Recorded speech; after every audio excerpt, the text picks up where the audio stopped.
Hello दोस्तों, क्या हाल है आपका। आशा करता हूँ अच्छे होंगे और स्वस्थ होंगे। लेकिन जब से सीजीएल प्री का रिजल्ट आया है तो उसमें 3 कैटेगरी बनी हुई है और तीनों कैटेगरी असमंजस में है कि क्या इसके परिणाम होंगे।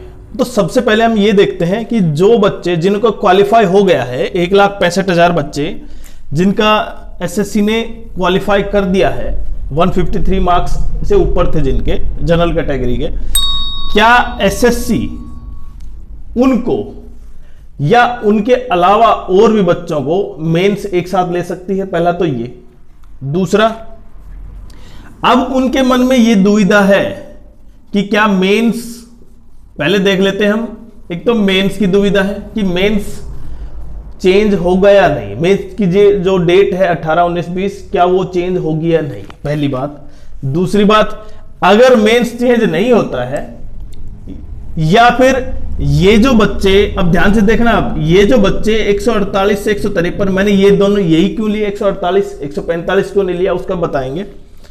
148 से 153 के बीच जिनके मार्क्स हैं, जो केवल कुछ बच्चे तो ऐसे हैं 0 पॉइंट समथिंग से रहे हैं, वो ये चाह रहे हैं कि हम कैसे ना कैसे करके वो रिवाइज रिजल्ट जो हॉनरेबल कोर्ट निकालता है या कोर्ट आदेश देगा एसएससी को, हो सकता है, हम केवल ये मान रहे हैं हो सकता है, तो वो ये चाह रहे हैं कि वो किस में शामिल हो जाए, वो भी क्वालिफाई में शामिल हो जाए। अब सिंपल सी चीज समझे, पहले इन दोनों का समीकरण समझे। अगर यहां पे बच्चे की संख्या बढ़ती है, अब वो मान सकते हैं हम केवल अगर 1000 ही बढ़ती है तो हो सकता है इनमें से कुछ बच्चे जो मेंस में क्वालिफाई कर जाएंगे इनमें से शामिल हो जाएंगे, जो मेरिट में शामिल हो जाएंगे, तो कहीं ना कहीं कंपटीशन तो बढ़ेगा। अगर मिनिमम आप ये मान सकते हैं कि 1000 बच्चे हैं मिनिमम, तो भी कंपटीशन बढ़ेगा। तो ये बच्चे तो ये चाह रहे हैं कि मेंस जिस डेट में है वही हो, उसी में हो।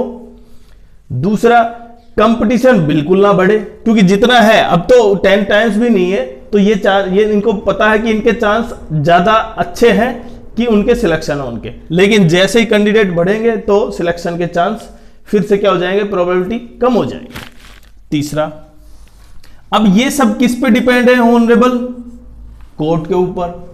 और देखें, अगर सबसे पहले एसएससी को अगर रिजल्ट रिवाइज करना होता या चेंज करना होता तो वो पहले ही चेंज कर चुकी होती। अब एसएससी की तरफ से कोई चेंज या कुछ बदलाव नहीं होगा, जो एसएससी ने अपना डिसाइड कर रखा है एग्जाम उसी के अनुसार होगा, जब तक कि ऑनरेबल कोर्ट उसको ऐसा आदेश न दे। अब अगर ऑनरेबल कोर्ट, आपको यह पता है क्योंकि आपने देख भी लिया होगा बहुत से वीडियो में कि रिजल्ट रिवाइज होगा या क्या होगा। देखिए, एक सिंपल सी चीज है, अगर रिजल्ट रिवाइज होता है तो केवल इन बच्चों के लिए चांस है। क्या इनके बच्चों के लिए जो 148 से कम है, जिनके मार्क्स 148 से कम आ रहे हैं नॉर्मलाइजेशन के बाद, क्या उनके लिए भी चांस है? उनके लिए तो चांस कहीं है भी नहीं। चलो अगर मान भी लेते हैं हम 1-2 मार्क्स के लिए और 145 तक चले जाते हैं, तो क्या 145 से नीचे के लिए चांस है? वो तो केवल किस लिए वेट कर रहे हैं कि केवल री एग्जाम हो।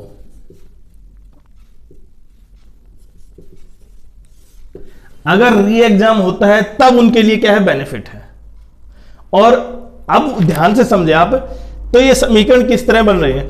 अगर री एग्जाम की बात, तो अब तो क्या हो गई, वो तो बात दब चुकी है, केवल रिवाइज रिजल्ट के बारे में बात कर रहे हैं। तो जो बच्चे जो 145 या 148 के आसपास है, उससे कम है, उनको तो क्या करना चाहिए, उनको तो अपना 2025 की तैयारी के लिए बहुत अच्छे ढंग से करना चाहिए। और वो किस लिए, वो वेट कर रहे हैं क्या, कोर्ट के ऑर्डर का। और कोर्ट ऑर्डर मानो ये बच्चे भी, अगर ऑनरेबल कोर्ट ने ऐसा माना नहीं कि इसमें कोई गड़बड़ पाई गई, तब क्या ये बच्चे भी वेट करते रहेंगे जो 148 से 153 के बीच है। ठीक है, आपने अच्छी मेहनत की थी लेकिन कुछ मार्क्स से रह गए आप, तो क्या वेट ही करते रहेंगे? क्योंकि 2025 का एग्जाम आपको पता है एसएससी ने नोटिफिकेशन जारी कर रखा है सीजीएल का। और अगर आप वेट कर रहे हैं, क्योंकि इन जो बच्चे क्वालिफाई हैं 2024 में, ध्यान से समझे, 2024 में जो क्वालिफाई हैं ये तो 2025 में भी बैठेंगे, आपके साथ कंपटीशन फिर से इनके साथ ही है। तो इनसे ज्यादा करने के लिए आपको दो चीज चाहिएगी, एक तो अटेम्प्ट ज्यादा, दूसरी आपके जो क्वेश्चन की एक्यूरेसी है वो ज्यादा होनी चाहिए। तो दो चीज आपके पास होनी चाहिए, और ये दो चीज इनके पास थी, इसलिए आप इन्होंने क्वालिफाई किया। तो जब आपके पास ये दो चीज नहीं है, मेन कौन है 148 से 153, जब आपके पास इतने मार्क्स नहीं है तो आपको उनको हराने के लिए, उनसे कंपटीशन में आगे आने के लिए आपको उनसे ज्यादा मेहनत करनी होगी।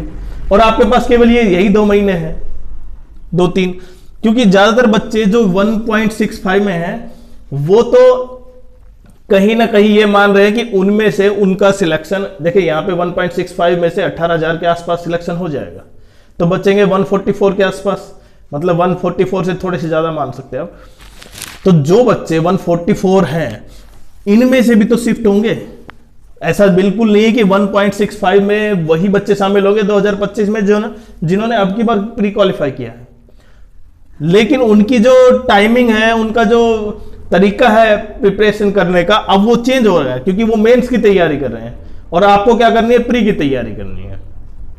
तो मेंस और प्री में तैयारी में डिफरेंस है, लेकिन आपको 1 घंटे में करना है और उन्होंने वो मॉक देते देते हो गए 2 महीने। और आपने अगर प्रिपरेशन, क्योंकि ये 18, 19, 20 को है, और आपने प्रिपरेशन अगर सही ढंग से नहीं की तो फिर से 2025 में भी यही हाल होगा। तो खासकर वो बच्चे जिनके 148 से कम नंबर हैं, वो इसका वेट तो बिल्कुल ना करें कि री एग्जाम हो सकता है। देखिए वो आपको भी पता है कि री एग्जाम होने के लिए कहीं ना कहीं आपको इतना प्रूफ होना चाहिए कि पेपर लीक था, और उससे संबंधित कहीं भी किसी भी अच्छे टीचर ने ऐसे संबंधित में कोई मामला नहीं बताया। वो रिजल्ट में कुछ गड़बड़ थी, वो एक अलग चीज है कि रिजल्ट में नॉर्मलाइजेशन मार्क्स अलग हुए या कुछ और चेंज हुआ।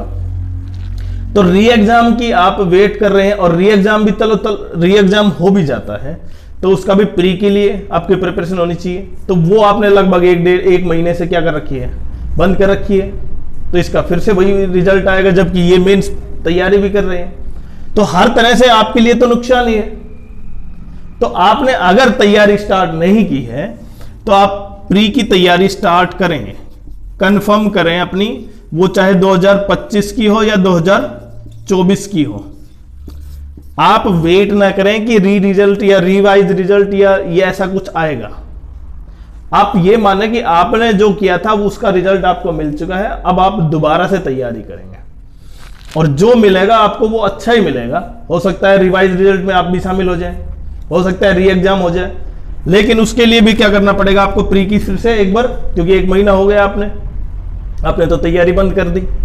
तो रिजल्ट देखिए सबसे इंपॉर्टेंट ये है कि आप कितने कंसिस्टेंट हैं। एसएससी केवल ये देखती है कि आप कितने कंसिस्टेंट होकर प्रिपरेशन कर रहे हैं। अगर आपने सही कंसिस्टेंट और सही मेहनत की है तो आपका रिजल्ट जरूर निकलेगा उसमें, वो चाहे लेट हो सकता हो, लेकिन अगर आपने बीच में छोड़ दिया, स्किप कर गए, तो फिर उसका कोई, जो आपने तैयारी की थी उसका कोई फायदा नहीं रह पाएगा। तो इसलिए थोड़ा सा ये भी समझे कि किस तरह ये साल या 2024 का जो ये सीजीएल प्री का रिजल्ट है वो 2025 को भी प्रभावित कर रहा है।